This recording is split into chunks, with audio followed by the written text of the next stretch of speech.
Hello everyone, how are you doing? This is MD Tech here with another quick tutorial. In today's tutorial, I'm going to show you guys how to resolve Wi-Fi certificate errors on your Windows 10 or Windows 11 computer.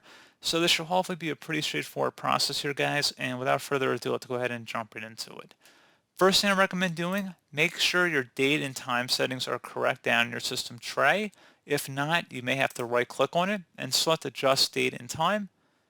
And then you would scroll down and you would select where it says sync now. You go ahead and sync the time, and then hopefully I should have been able to resolve the problem for you. If the date and time are wrong, that probably was what your issue was. If you're still having a problem, something else we can try here as well. If you open up the search menu, type in Windows features, best match, you'll come back with turn Windows features on or off. Go ahead and open that up. And then you want to select Hyper-V and make sure it's filled in, a nice blue box in there. So you might have to click inside of there and make sure it's filled in. And select OK. And give this a moment here. And once that's done, go ahead and close out of here. And I would suggest restarting your computer.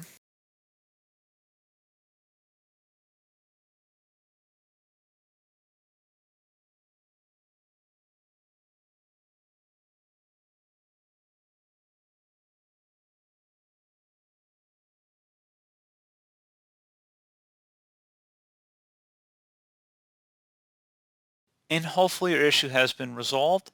If you're still having a problem, we can try and reset our network settings back to default. So if you're using a Wi-Fi connection, you are going to have your Wi-Fi credentials nearby, because once we restart our computer, you will need to enter those back in if you want to get back online. So with that said, let's go ahead and open up the search menu. Type in settings, best match, come back with settings. Go ahead and open that up. Select network and internet on the left panel here. And on the right side, you want to go down and select advanced network settings. And now underneath more settings, you want to select network reset, reset all network adapters to factory settings. So this will remove and reinstall all of your network adapters and set other networking components back to their original settings. You might need to reinstall other networking software afterwards, such as VPN client software or virtual switches. Your PC will be restarted. Select the Reset Now button. Or if you want to reset your network settings, select Yes. And now you're going to have to sign out of everything, so go ahead and close out of any open programs and applications and proceed to restart your computer.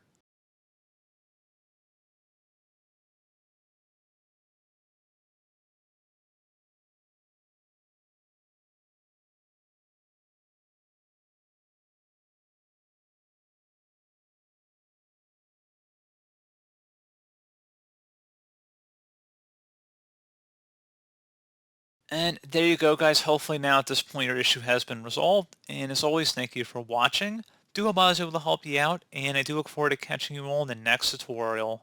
Goodbye.